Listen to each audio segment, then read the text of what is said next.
Uranus, I don't know. Doesn't really win that well anymore. Phobias again. Oh, I love it, I love it. Stick to that, man. It's been working. Comfort over meta, or is it actually Hylos just meta? XP, they flex it, oh. Wait. This is an old counter to the Phobias. The Hylos. Starts the battlefield. It is game 2. Lenodon, RRQ HOSHI against BIGETRON by Vitality. Will the Kings end their streak? 0-8. Week 6. Will they finally be able to get on the board, to get that interview on stage, the one they've been longing for a while now? That's Steve, man. Interview. It's crazy to think they haven't been on the interviews at all. Well, Navi has done that once. All right. This mid prior is going to be very strong from RRQ. What can they do with that, though? What do they have plans for? Once they get prior and roam around, are they going to invade with Super Ken? Are they going to try and gang Shogun? All right, so Iman is no longer playing with no skin. He's on the skins now. He's Character usually off the skin. Ooh. Look at the poke from Granger. Kind of disables the carrot to walk up close. At least disables him before he hits level 4, then he can kind of go all in to Iman. Then Iman has that Sonata, so win-win. Now in the mid lane though, there's Khalid and the Juice, and obviously always gonna have Prio. But now the Lancelot against the Leomord. Who wins out? Ooh. Wait, Nile is going for a bit of a gank here. Super doesn't see it. Killing spree proc. No flicker, no burnt resource. Gets Purify, so it's all good for Super Toy. Right. If I saw correctly, the emblems there, a lot of brawling emblems from both teams, it seems like. So they want to go action from the beginning. With 50 seconds to go for the neutral objective, Super Dan already level 4. Ooh. Quite a significant advantage. Yeah. Shogun is level 3. They should leverage this and try and get something. This should be a take. Up to something, maybe Moreno, but Moreno is quite sleek with it. Yep. And they might want to force the turtle. The Hylos are still level 3, close to level 4. Might be able to get something, but Super Dan goes in. Yep, gets stunned up. Shogun doing DOT. Dan jumping on him. Down on the back line now, jumping in as well. Super Ken with a Retribution win, as that's going to be Super Dan jumping around with a Dark Wave as well. Raging Sandstorm to the back as Super Ken claims first blood, and now it's Nile caught all alone with the Lantern Flare. A win for RRQ at the start of the game. Another good start for the Kings of Kings. But let's see if they can keep this momentum going. BIGETRON losing 2 of their core members. I mean, man, there was even a flicker there from Super Dan to try and catch another extra body from BIGETRON. So far, so good. And again, in the respect department, 2 purifies on RRQ means that they won't be able to reposition all that well, but with the Phobias in the front disrupting everything, they might not even need to, right? The Purify is going to give them so much value to deny Finn his targets. Now, so far, with the movement that BIGETRON has, they are expected to kind of contest the objective. Especially now Moreno hits level 5. He has the ultimate stolen. Oh, wait, Tsunami Slam on Edok. Wow, he just... Well, that was pretty quick. I did not expect Edok to just get popped like that. Iman going full on straight for the Hunter Strike, skipping the boots, skipping the Sky Piercer. What is it looking for here, Rashi? Just brawling prowess, I guess, to try and really get a lead in the fight. 2-level advantage for Super Dan, for now at least. Oh boy, again, BIGETRON were able to get a pick up onto Edok, but all things considered, that's the roamer, right? They're okay making sure that no one else gets taken out as a result. Moreno's still hanging on to this Raging Sandstorm though, so that's a little bit peculiar. But that kill was towards Iman, so, you know, BIGETRON deems it valuable, seems like. Especially when he can get the Granger going. He has the boots now. And the Phobias. When the Phobias does snowball, as we've seen in game 1, who really takes care of the Phobias? I know they have the Kalea with the Granger combo as well, but is it going to be that easy? Whoa. So we're going to go for a stun on Dan. The rest of the team is here as well. Turtle spawns in the bottom lane. Good rotation there from RRQ. They sent Edok along with Yehezkiel to the top side there, denying BIGETRON the play before the neutral objective. Now the wave's even, so there's going to be time for them to dance around. Speaking of, War Axe again. Trojan side completed for Super Toy. He's battle ready. Seems like Turtle will spawn, and it has been up. Will RRQ HOSHI contest this? Thunder Belt for Edok as well. Extra bit of damage, extra bit of slow. Uh-huh. The Truncheon from Moreno, though, Ooh. they got to be careful about that. That's a lot of extra damage, especially in a clumped up team fight. Yeah, they're looking for maximum damage here, BIGETRON by Vitality. Yeah, they're poking the horse down. Shogun pops in Glorious Pathway. I think that was a bit too early, actually. And now RRQ are just standing there waiting for the Glorious Pathway. Now it's a big resource burnt out. Oh, Nile? Look at the patience from RRQ HOSHI, Niall. Oh, jumps on a Super Toy. Knows there's no flicker, but he doesn't get anything done. Even with the horse, Shogun thrown back at the team, and Toy treads him down. Nile doesn't have the horse yet. Hesky with the walk up with the Crimson Beacon now. Tsunami Slam with the Radiant Sandstorm there, but the man gets thrown back into the team as he's able to flicker out to safety. Dan goes in with a pursuit. That's Moreno with a jump in forward as Dan gets slain, but the turtle goes to the hands of the Kings of Kings. He might have bit off more than he could chew, but at least the objective falls in the hands of RRQ. Edok with the kill, but it's traded back with a kill for Eman under the turret. Is that worth it, Arashi? Whoa. They built the Sky Piercer there as well. I don't know if that allows him to collect the stack. Oh. We'll have to wait and confirm because he bought it after he got taken out. I don't think it does add the stack, no? If he picks it up before the kill, I think he still gets the stack. So I think he got taken out, picked it up, and then Edok fell to the turret. So that's why we gotta find out. Yeah, I think he got it after Edok died. if he did, No stack, I think. all right. Either way, Super Dan has been very aggressive with his flickers. Would have been value if he was able to take out Eman there. Unfortunately, though, BIGETRON a bit too clean about it. But there's no answer from BIGETRON when it comes down to the neutral objectives. This is concerning. Let's see. So far, it seems like RRQ HOSHI are very good under pressure. At least a few kills here and there for their core members. Super Toy yet to be caught. The Purify is still available. The Kalea will need to work double time to catch Super Toy. They're going to try to engage on the top side turret. Will there be a fight? Whoa. Sandstorm, and the whole team is there to back him up. A full dive on Nile. Look at the way they turret juggle as well. Beautiful by RRQ. This carry pick, man. Such a nightmare. You do have the damage reduction with the Barbiel, with the Phantom Steed. But when you have that true damage, the shred from the carry, man, oh man, BIGETRON by Vitality, they need to address this carry. Whoa. I think he should be fine here. And Man's gonna try to get the kill. Super Ken. Oh, Moreno with a splash, and still he's unable to get Super Ken down. That's a flicker.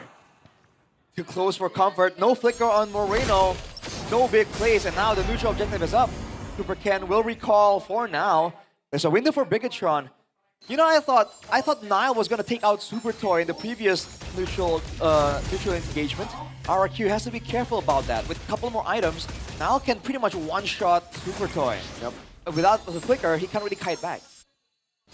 Now, Turtle will be able to be corralled by RRQ. BIGETRON by Vitality, will they contest this? I think they will. Oh, all in, but it's only on to Edok. Now gets on the horse, but now Raging Sandstorm come down over on the two frontliners. A pure front to back for RRQ as they secure another perfect turtle game. What is this early game from RRQ HOSHI? Looking like a different team. Whoa. Early game fully stopped. Look at Yehezkiel. that confidence from Yehezkiel. Helicopter from Yehezkiel. Paracopter. I don't know if this is the decisiveness coming in from RRQ that's catching BIGETRON off guard, but every single fight, flickers from Super Dan, flickers from Edok. I mean, right there, he Raging Sandstorm and flickered just ever so slightly sideways just to land it on more people. That's the kind of decisiveness we haven't seen from RRQ in a while. Yeah, the decision making has been very, very good. And look at them just munching on that bottom side turret. Alongside Super Toy, they have control of the jungle as well. They're gonna let it go because BIGETRON will be moving in units. So the question is, what does BIGETRON need to do? Again, you said it. They have the dive, they have the front to back. What are they gonna wait for here? Well, now I don't know. It has to be Finn making a play, right? If Finn can maybe catch Super Dan, you know, in the late game where Eman has damage, where Moreno has damage, right? If they can catch Super Dan before his team can back him up, that will be the window. Okay. Because as long as Super Dan is in the picture, they cannot get to Yehezkiel and Super Toy. They need to go for Super Dan as well. Just go for the target in front. Maybe if they catch Super Ken in a neutral objective situation. Yeah. That would be it. If they tried to do so in the previous game, so that's definitely in the cards for BIGETRON. The problem is that Super Toy, I don't I haven't seen him oftenly pop his Purify. He's been very, very safe about it. He's been able to escape such close calls. And Iman. Wait, Iman dash forward. Oh! An all in, Iman with a flicker out of safety. Now he kites away. Oh, what? Nile gets a shutdown over, but Edoc's still there to pop him. Dark Wave lands in front of him coming down as well. As Iman goes over to Kite and is able to find another kill. Super Ken jumps to the back line but doesn't find the kill. Oh my goodness. Super Ken with the miss on the puncture. Phantom execution out, but BTR somehow win the fight. Is that a misplay or was that Bigetron just pouncing on Super Toy? I think again they underestimated the Leomor's damage. Like we said, if the Leomor can get to Super Toy, it's basically almost a one-shot.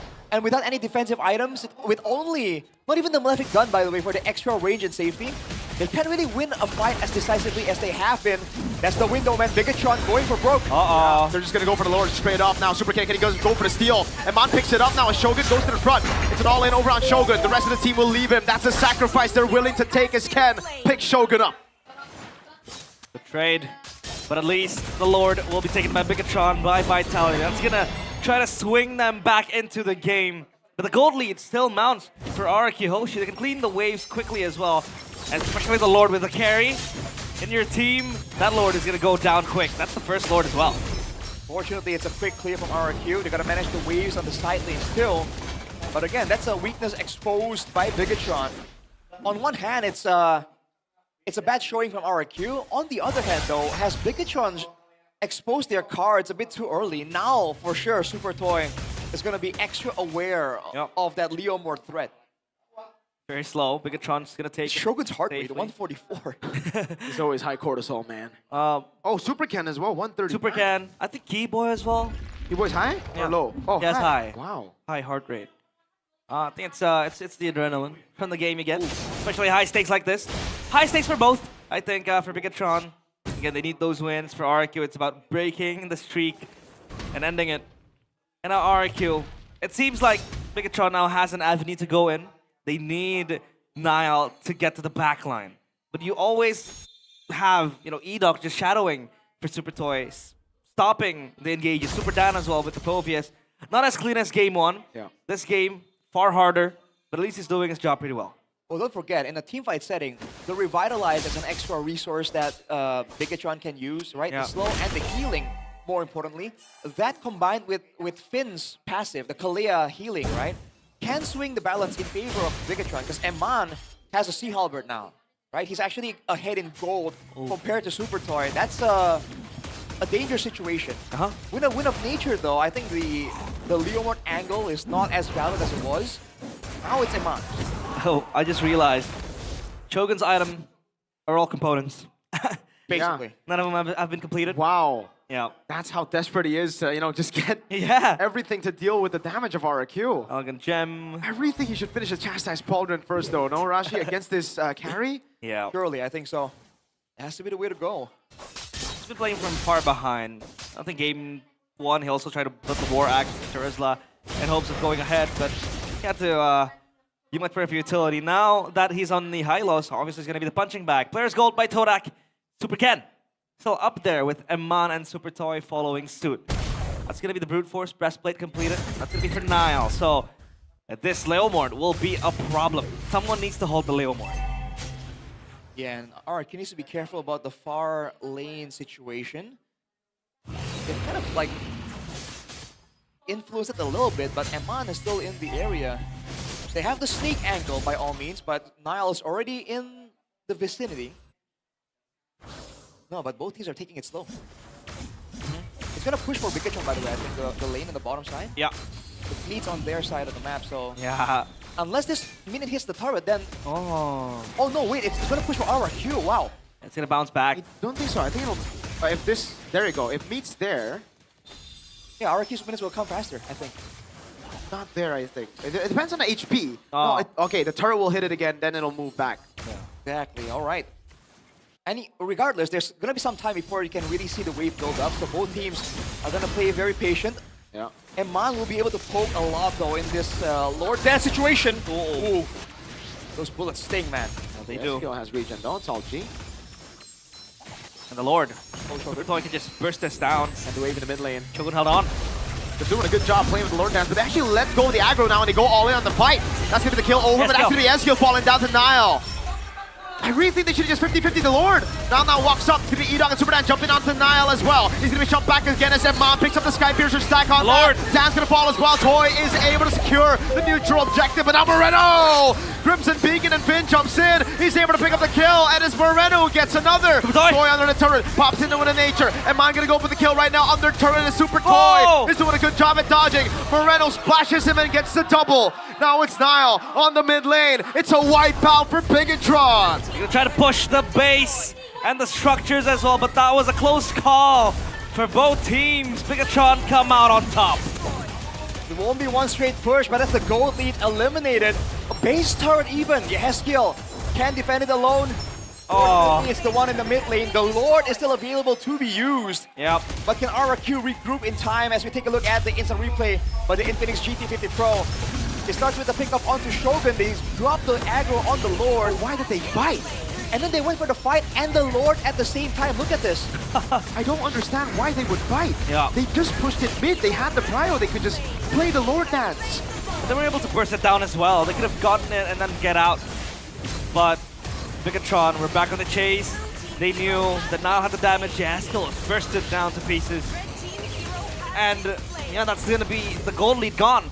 The early game we talked about, completely non-existent. I don't get it.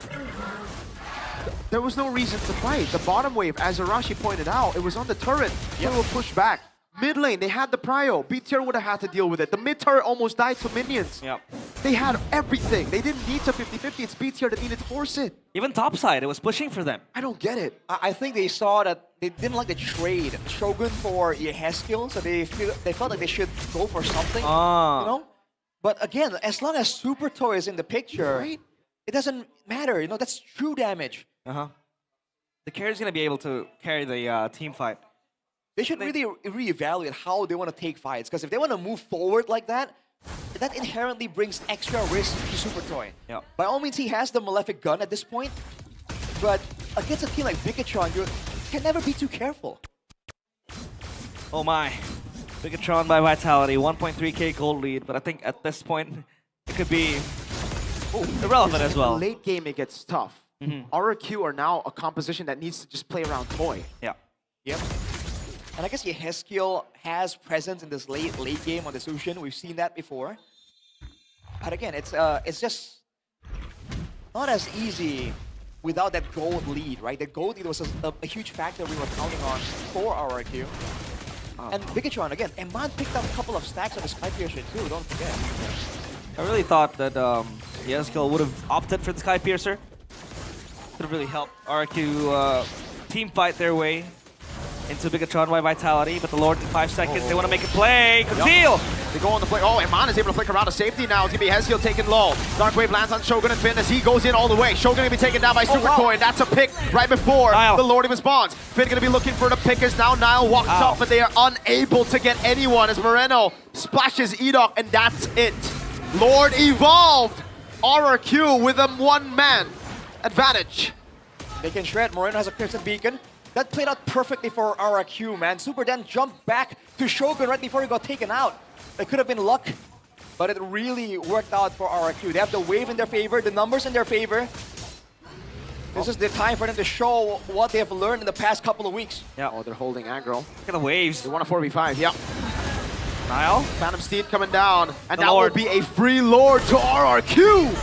That was cleaner than expected. And RRQ HOSHI, they get away with murder. 1 kill towards Shogun and the Lord to boot as well. So now RRQ HOSHI, they can reset and reevaluate their options, the lanes. At least down bottom is still not Only broken. 20, so that the first one Yeah. didn't count, Rashi. I thought he had more, Like that. honestly. Now with the Evolved Lord, with the late game carry, with the liberty to play for full peel for their gold lane. Yeah. This is the end angle for RRQ. This is like the ideal moment. If they miss it, they might find it again, but it won't line up like this. They can still play slow though. Even if they don't end, they can just pick up the base turret. They Right. get that, and then they just play with it, and then they'll ultimately get the win. So it's all about patience now for RRQ. Composure. Patience, composure, maturity maybe could be the name of the game for RRQ HOSHI. The Kingdom is calling. Will they be able to open up the space and possibly look for an end. Shogun with the Chorus pathway. Yep, no flicker for Iman, so he's got to be very, very careful in the back line. As now clears out the way for the mid lane, and Shogun gets lifted, and he's going to be taken down. Oh! Raging Sandstorm, the first win for RRQ, lingering in the air. They're doing it. The base is open. RRQ have done it. They've cracked their lose streak. They're finally on the board.